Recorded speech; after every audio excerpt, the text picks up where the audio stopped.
오래전 이야기입니다마는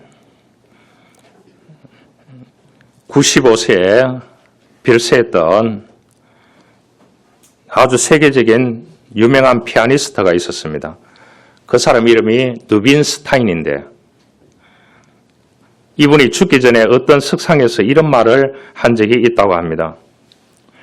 그는 일생을 통해서 얼마나 세계적인 피아니스트니까 연주를 많이 했겠습니까? 엄청난 연주를 많이 했겠죠. 그래서 피아노를 쳤지만은 평생에 한 번도 실수를 하지 않고 연주해 본 적은 없다 이 얘기를 했는 거예요. 그런 말을 남겼대요. 저는 이 말을 들을 때에 그가 바로 루빈스타인의 위대한 점이었다고 그렇게 생각됩니다. 많은 공연에서 세계적인 피아니스트가 해서 우레아와 같은 박수를 받고 기립박수를 받고 그랬음에도 불구하고 남들이 볼 때는 잘한다고만 그렇게 칭찬을 했는데 그 자신은 무엇인가 어떤 부분에 가서 잘못했다고 느낀 것이 있었다고 합니다. 이것이 이제 루빈스타인이 대가가 될 수 있었던 그러한 점이라고 이야기를 합니다. 사람은 고난의 역사 속에서 신앙을 비롯해서 자신이 하고자 하는 길이 성장해 갈 수 있는 것입니다. 조금 어렵다고 포기해버린다고 하면은 그 프로세스 과정 가운데서 다 무너지게 되어 있는 것입니다. 왜냐? 한 번도 가보지 않는 길을 가는 게 인생입니다. 알겠죠? 우리나라에 이전에 유명한 상방울이라는 거 들어보셨습니까? 상방울 하면 뭡니까? 메리아스 공장. 지금도 있는지 모르겠습니다. 들었는 얘기입니다. 그곳에 공장에 갔다 온 분이 한 얘기입니다. 이전에요. 공장 내부에 들어서면 온도가 습시 45도라고 합니다. 그러니까 45도 열기 속에서 그 직원들이 일을 하고 있다는 거예요. 그래서 방문객들이 가보고 30분도 둘러보는데 못 버틸 지경이라고 합니다. 그런데 그 열기 속에서 이런 제품을 만들어낸다고 합니다. 여러분 시장에 가서 사면은 그 메리아스가 그렇게 비싸지는 않지만은 45도의 뜨거운 열기 속에서 만들어진 작품이라고 생각하면은 아, 그 작품 참 귀하구나 이렇게 느껴진다는 거예요. 세상에는 모든 것이 그렇습니다. 고난 속에서 이루어져가는 법이지 결코 쉬운 가운데서 나에게 주어지는 것은 없다는 것입니다. 그냥 평안하게 되는 것은 없다는 것입니다. 독일 역사에 그 나라 역사마다 다 다릅니다. 한 사람을 꼽으라고 하면은 마티 바덴이라고 하는 사람이 있습니다. 이 사람은 신자유주의 사상을 정치 이념으로 삼아서 길거리에 나와서 외치는 사람이었습니다. 그런데 그 당시만 하더라도 독일이 극보수였습니다. 그래서 이 사람을 나쁜 사람이라고 질타를 하면서 이 젊은 정치가를 죽이려고 했습니다. 그래서 고생을 아주 많이 했습니다. 어느 지방에 여행을 가다가 여관에 머무르게 됐는데 자고 일어나니까 자기 신발이 없는 거예요. 화가 엄청나게 났습니다. 하나님도 원망하고 사람도 원망하고. 그래서 이 친구가 그런 말을 했습니다. 속상하니까 교회 가자. 하나님이 풀어주실 거라. 무슨 소리 하고 있느냐고. 하나님이 신발이라도 주느냐고.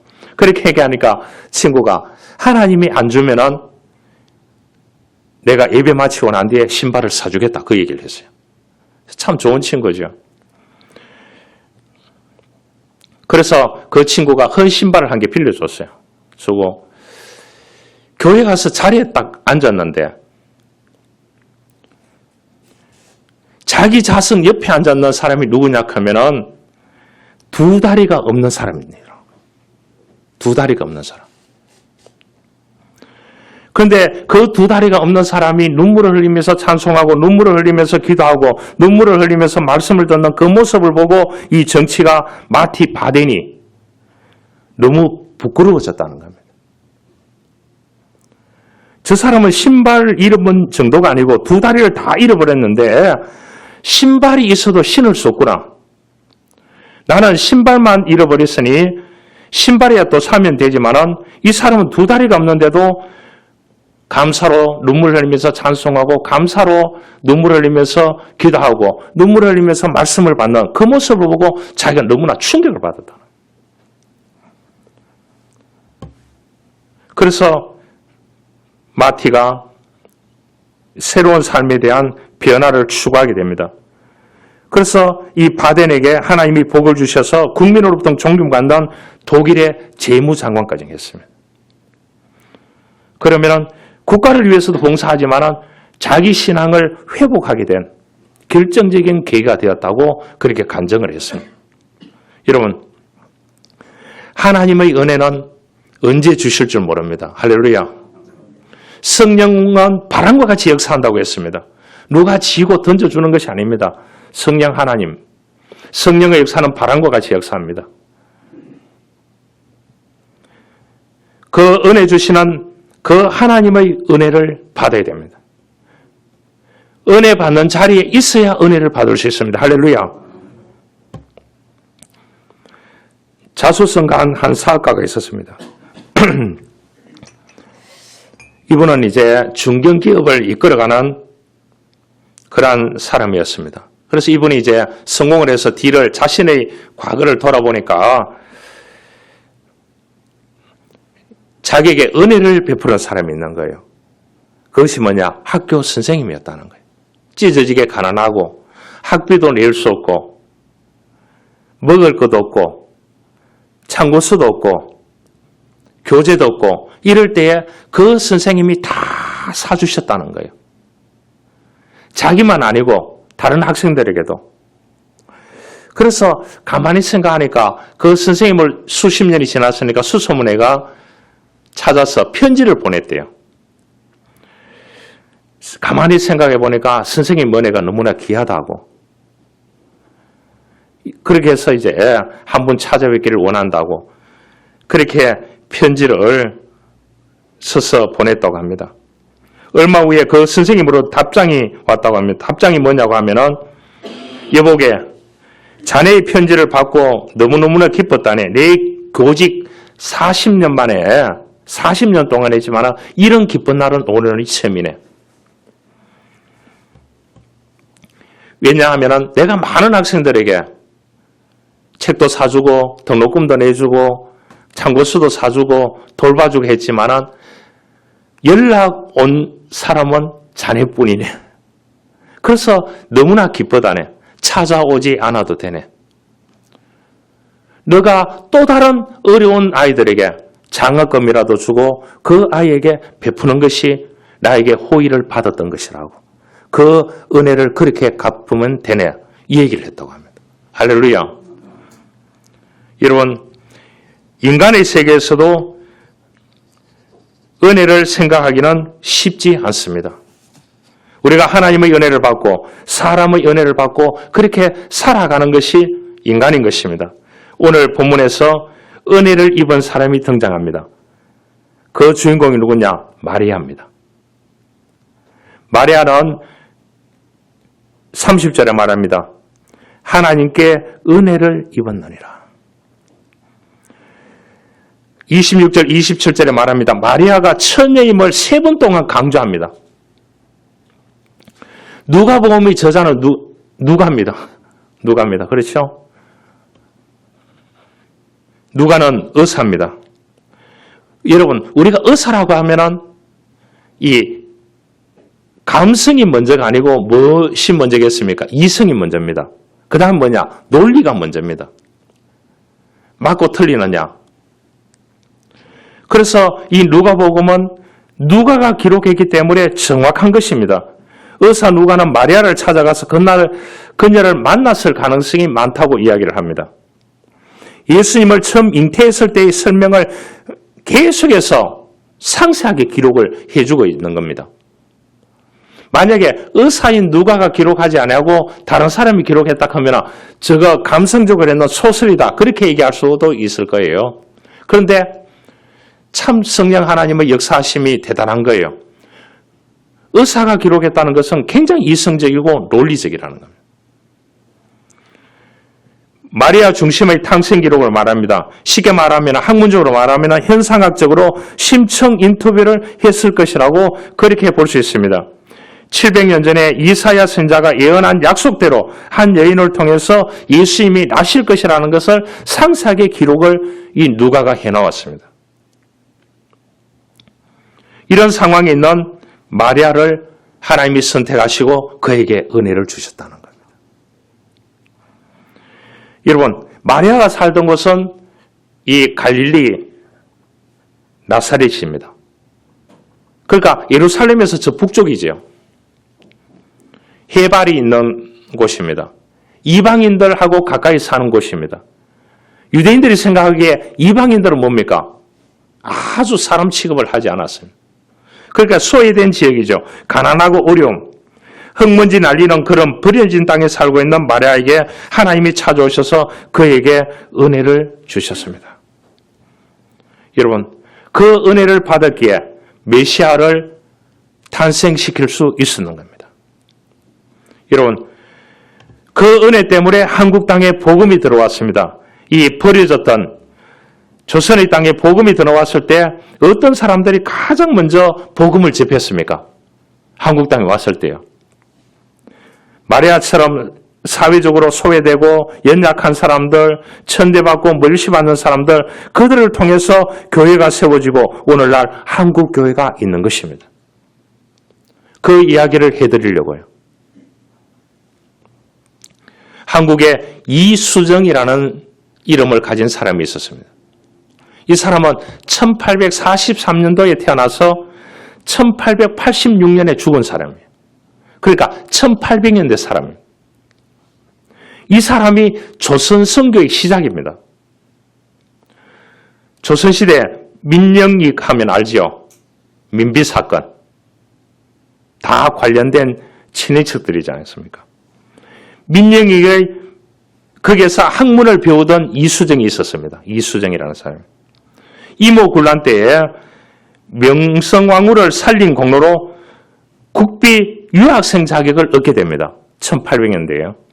그래서 내가 일본에 가서 농업을 많이 배워가지고 이 농업을 이 조선 땅에 좀 개량 사업을 해야 되겠다. 부강하게 만들어야 되겠다. 이렇게 해서 일본을 건너갑니다. 건너갔는데 이 사람은 크리스찬이 아니에요. 양반이죠. 쉽게 말해서. 일본 초기 그리스도인이자 근대 농업의 창시자가 누구냐 하면 서다라는 사람이 있습니다. 서다. 글을 서다할 때 서다입니다. 그죠? 하필이면 이 사람을 만났습니다.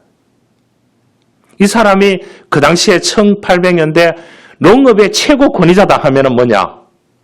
서다였습니다.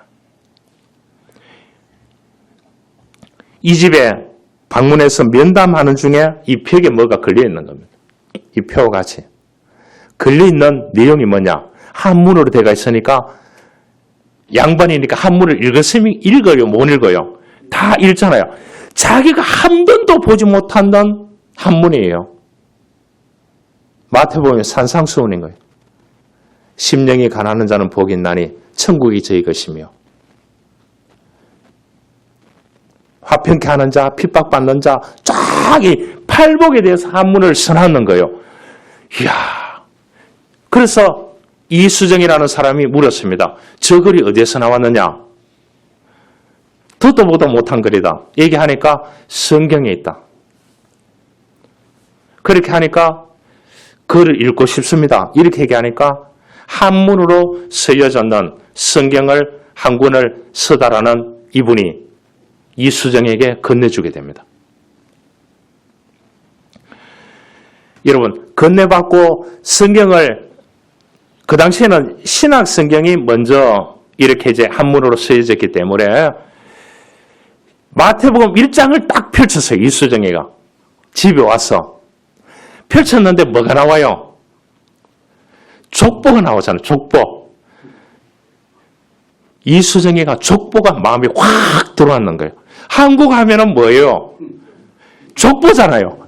이야, 이 족보가 아브라함이 이삭을 낳고 이삭이 야곱을 낳고, 이야, 이거 진짜다. 감동을 받고 뭐 눈물을 흘리면서 콧물 눈물을 흘리면서 성경을 읽어 내려가는데 보니까 이게 진짜 족보다. 이러면서 이제 성경을 읽어가면서 성령의 은혜를 주셔서 그를 깨닫게 하는 거예요. 확신으로 변해서 체험하게 됩니다. 그래서 일본에서 세례를 받고 이수정은 성경을 국한문 혼용으로 번역하게 됩니다. 일본에서요. 이 일에 집중하면서 그 당시에 영국이라든지 스코틀랜드라든지 미국이나 캐나다라든지 모든 선교사들이 동남아의 집합소가 어디냐? 일본이었어요. 특히 고베였습니다. 그래서 미국 교회들에게 조선으로 선교사를 파송해달라는 글을 쓰게 됩니다. 이 이수정이가요. 우리 이 조선 땅에 선교사가 필요합니다.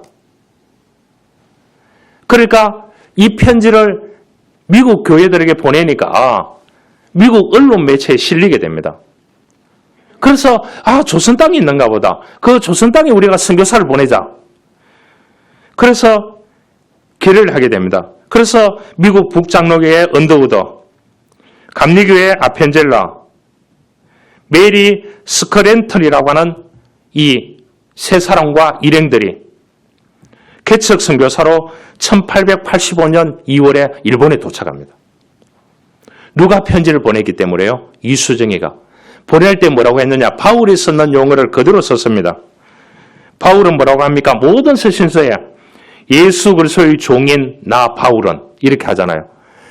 미국에 편지 보낼 때 예수 그리스도의 종이 된 나 이수정은 이렇게 보내는 거예요. 조선 땅에 복음이 필요합니다. 선교사를 보내주십시오. 그 기도 응답이 그대로 이루어졌습니다. 그래서 이 사람들이 2개월을 이수정을 만나서 이수정에게 한글을 배우고 한문 그 내용을 배우고 이렇게 해서 1885년 4월 부활주일에 제물포에 이분들이 상륙하게 됩니다. 그래서 조선 선교의 최초입니다. 공식적인 최초입니다. 그러면 조선 선교의 최초의 발을 들이댄 사람은 뭐냐? 이수정입니다. 신학을 하러 일본에 갔는 것도 아니고 복음을 배우러 갔는 것도 아니고 농업의 근대화를 위해서 농업의 최고 권위자였던 그 사람을 만날 수 있는 기회를 하나님이 주셨습니다. 그에게 은혜를 입고 서다에게 은혜를 입고 또 하나님을 체험함을 통해서 하나님의 은혜를 입고 또 자기만의 복음을 위한 것이 아니고 조선 땅에 복음을 심기 위해서 미국에 편지를 보내고 그래서 이 세 사람을 중심으로 하는 선교사를 미국 교회에서 파송을 하게 되고 그것을 통해서 이수정에게 한글을 배우고 조선 땅에 와서 1885년 4월 초에 공식적으로 왔기 때문에 오늘날 우리에게까지 복음이 들어왔습니다. 여러분, 이수정은 사람의 은혜를 입고 난 뒤에 하나님의 은혜를 입었습니다. 여러분, 어디 가든지 사람의 은혜도 있기를 주님으로 축원합니다. 그 사람을 통해서 하나님의 은혜도 있기를 축원합니다. 여러분, 옛날에 가정에 보면 자녀들이 많았습니다. 뭐 3남매는 기본이고요. 5남매, 7남매, 8남매, 뭐 12남매 이렇게 있습니다. 그러면 어떤 자녀가 효도합니까? 공부 잘하고 학벌이 좋은 자녀가 효도합니까? 그 사람들은 다 서울로 미국으로 갑부가 없어요. 영국으로 갑부가 없어요. 한번 보려고 하면 어떻게 됩니까? 부모가 보따리 사가 가야 되는 거예요. 돈을 많이 번 자녀가 효도합니까? 꼭 그렇다고 말할 수 없습니다. 그러면 부모로부터 사랑을 제일 많이 받는 사람이 효도합니까? 그렇지 않습니다. 어떤 집에 장남이 최고라고 장남한테만 쏟아부으니까 차남은 찬밥입니다. 그런데 나중에 보니까 장남은 효도를 안 하고 오히려 괄시받던 그 차남이 부모님을 모시고 살더라고요. 여러분, 그럼 어떤 사람이 부모에게 효도합니까? 은혜를 깨닫는 사람. 배우고 못 배우고 중요한 게 아니에요. 부모의 은혜를 깨달은 사람이 부모님 역시 부모님의말로 부모님 없이는 내가 여기에 있을 수 없지. 마음에 우러나는 효도가 될 수 있게 되는 것입니다. 그래서 자녀에게 너무 쏟아붓지 말기를 바랍니다. 붓는 만큼 실망하고 좌절합니다. 붓기만 하다 보면 어디에 입니까? 은혜를 못 깨닫는 거예요. 뼈저리게 느끼게 될 것입니다. 여러분, 마리아처럼 은혜를 받고 은혜를 아는 자가 되어져야 됩니다. 아주 셀로하고 작은 것이라도 그 작은 은혜도 감사할 수 있어야 됩니다. 즐거워할 수 있어야 됩니다. 마리아에게 찾아온 천사가 마리아에게 전합니다. 은혜 받은 자여 평안할지어다. 주께서 너와 함께 하시도다. 마리아가 깜짝 놀랐습니다. 반문합니다. 감히 제가 어떻게 그런 말을 들을 수 있겠습니까? 마리아는 그 당시에 10대였습니다. 감히 어떻게 제가 이 갈릴리 골짜기에 먼지 날리는 이 동네에 찢어지게 가난한 동네에 마리아는 내가 어떻게 은혜를 입을 수 있느냐고 겸손을 표했습니다. 그럴 때 천사가 하나님이 주시는 은혜라고 얘기했습니다. 받으라고 했습니다. 받으라고 했습니다. 던킨 도넛 아시죠? 던킨인이라고 합니다. 이 말은 뭐냐? 적시다 그런 뜻입니다. 던킨 도넛. 안 먹어본 사람 없지요? 이렇게 적시다라는 뜻을 가지고 있기 때문에 그렇게 만들었기 때문에 커피에 적시 가지고 먹는 것이 뭐냐? 던킨 도넛이라는 겁니다. 이 회사의 창업주가 노젠버그입니다. 72세 생일날 이런 말을 했습니다. 나는 몹시 가난하게 자랐고 교육도 제대로 받을 수 없었다. 그러나 하나님께서는 항상 내가 지기 버거운 짐을 대신 짊어져 주셨습니다. 그것이 은혜입니다. 그렇게 얘기했대요. 아주 작은 가게를 시작해서 40개국에 5,000개의 매장이 있습니다. 왜 기자가 물었을 때 성공을 이루었느냐 물었을 때 그런 대답을 했습니다. 본인의 성실한 신앙생활도 있었지만은 그는 하나님의 은혜 때문이라고 고백을 했습니다. 하나님의 은혜 때문이라고. 여러분, 성탄을 맞이하면서 우리는 하나님의 은혜를 인정해야 됩니다. 하나님이 나에게 주신 은혜를 인정하는 삶을 살아가야 되는 것입니다. 하나님이 나를 찾아오심을 인정해야 됩니다. 나를 돌보고 계심을 인정해야 됩니다. 많은 사람 가운데 나를 선택했음을 인정해야 됩니다. 할렐루야.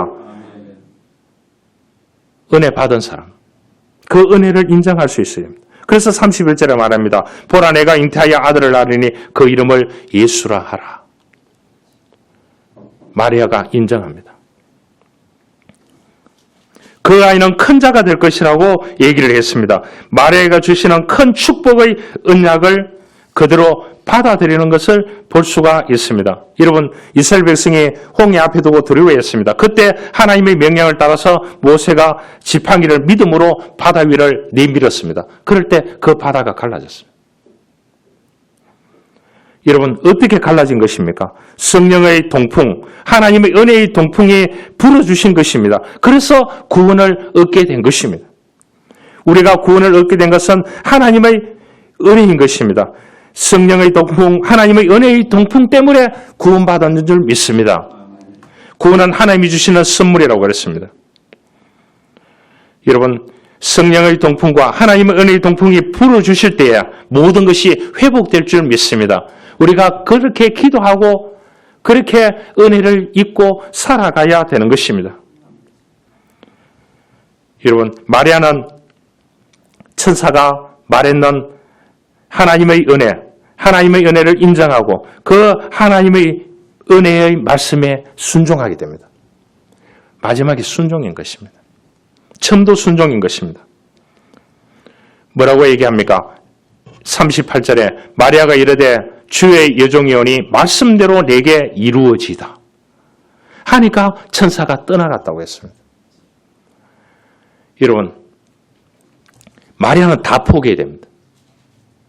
자기를 통해서 아이가 태어난다 하면 파운드 각오를 해야 되고, 그 당시에는 돌을 쳐서 죽였거든요. 돌에 맞아 죽을 각오도 해야 되고, 또 뭡니까? 친인척들로부터 다 쫓겨나야 되는 절망의 위기에 놓였는 그때에 뭡니까? 마리아가 고백합니다. 주의 여종연이 말씀대로 내게 이루어지이다. 여러분, 우리가 이 한 구절을 쉽게 생각하면 안 되는 것입니다. 자기에게 기다리고 있는 것은 하나님의 뜻을 받지만 이 땅에 살아가려고 하면 수많은 사람들에게 소외되어야 되는, 버림받아야 되는 그런 상황이 놓여 있습니다. 말씀대로. 그러면 이 마리아는 구약 성경의 말씀을 많이 듣고 읽었다는 거예요. 한국 사람들은 서울에 가서나 전철을 타도 보면 다 무엇을 지고 있겠습니까? 무엇을 지고 있어요? 일본은 가면은 지금도요, 신칸센을 타든지 버스를 타든지 타면은 다 무엇을 들고 있다고요? 책을 들고 있습니다. 1년 동안 출판되는 책이 10억 권입니다. 10억 권. 상상을 초월합니다. 일본 사람들의 인구가 한 1억 좀 넘잖아요. 1년에 그러면 한 사람이 몇 권 정도 읽느냐? 10권이 넘는 책을 읽는다는 겁니다. 평균적으로. 오늘날 일본이 경제적으로 이렇게 강대국이 된 것은 뭡니까? 그 사람들의 독서 기술입니다. 독서에서 나오는 것입니다. 왜 자동차가, 시계가, 농업이 그렇게 전자 시스템으로 돌아가는 것이 발달되어 있는 줄 가보시면 알지만 그 사람들은 뭐냐? 전 세계의 책들을 다 번역해가 읽는 겁니다. 그러니까 1년에 출판되는 책이 10억 권이 넘는다 생각해 보세요. 그 사람들이 신칸센을 타든지 전철을 타든지 무엇을 타든지 하면 뭐냐? 휴대폰을 펼치는 것이 아니고 다 책을 펼쳐놓고 있다는 거예요. 여러분, 어디 가는 곳에 성경책 좀 펼쳐놓고 있기를 바랍니다. 그 하나님의 말씀이 여러분들을 은혜 있게 만드는 것입니다. 그 은혜를 통해서 하나님께서 놀라운 회복의 역사가 이루어지게 될 줄 믿습니다.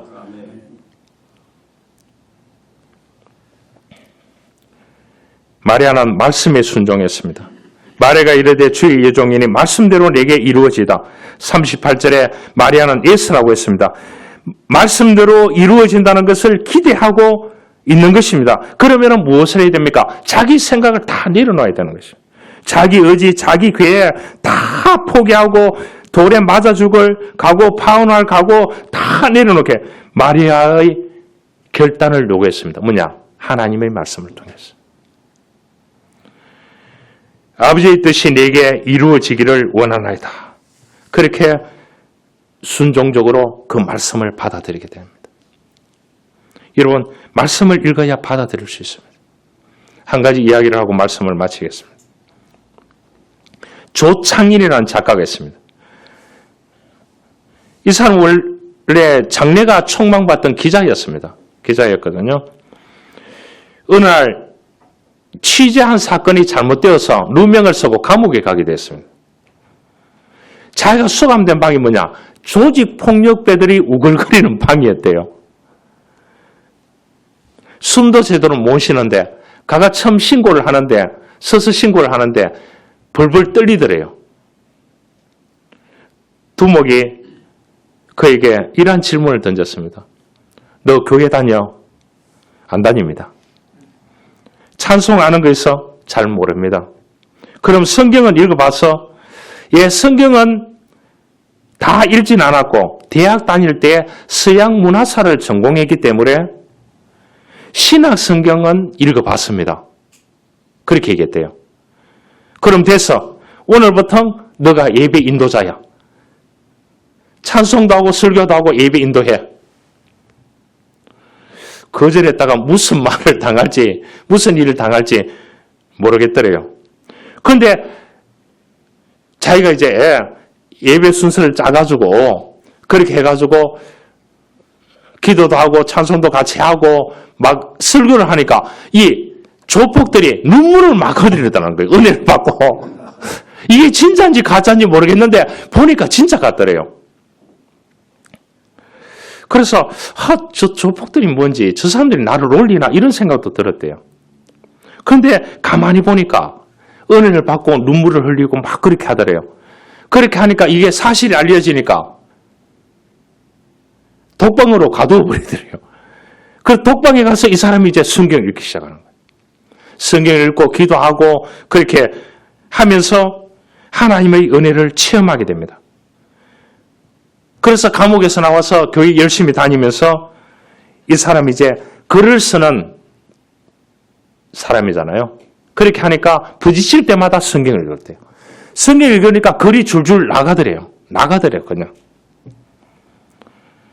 여러분, 그래서 썼는 소설이 베스트셀러가 됐습니다. 가시곡입니다. 아버지의 사랑에 대해서 썼는 거거든요. 아버지의 사랑에 대해서. 가시곡입니다. 이분이 간증합니다. 하나님은 살아계십니다. 자신의 한계를 솔직하게 인정하고 매 순간 하나님의 능력과 도움을 구하며 기도할 때 하나님께서 응답해 주시고 축복해 주셨습니다. 모든 것은 하나님의 은혜입니다. 여러분, 이수정처럼 사람의 은혜를 받고 서다의 은혜를 받고 이 초창인 작가같이 사람에게 은혜를 느끼고 하나님의 은혜를 받고 마리아처럼 말씀대로 내게 이루어 달라고 하는 순종하는 믿음의 삶, 그 하나님의 은혜를 읽고 인정하고 그 하나님의 은혜에 순종했기에 위대한 메시아의 어머니가 될 수 있었습니다. 오늘 우리의 삶의 자리 가운데서 사람에게도 은혜를 받고 하나님에게도 은혜를 받고 또 그 은혜를 인정하는 삶을 살고 그 은혜에 따라서 하나님의 말씀에 순종하는 삶을 살아서 축복된 생애를 보낼 수 있는 저와 여러분들이 될 수 있기를 주님으로 축원합니다. 하나님 감사합니다. 말씀대로 내게 이루어 달라고 하는 마리아의 말씀처럼 하나님의 은혜와 수많은 사람들의 은혜를 통하여 우리가 이 땅에서 승리하는 인생을 살아갈 수 있도록 축복하여 주옵소서. 예수님의 이름으로 기도하옵나이다. 아멘.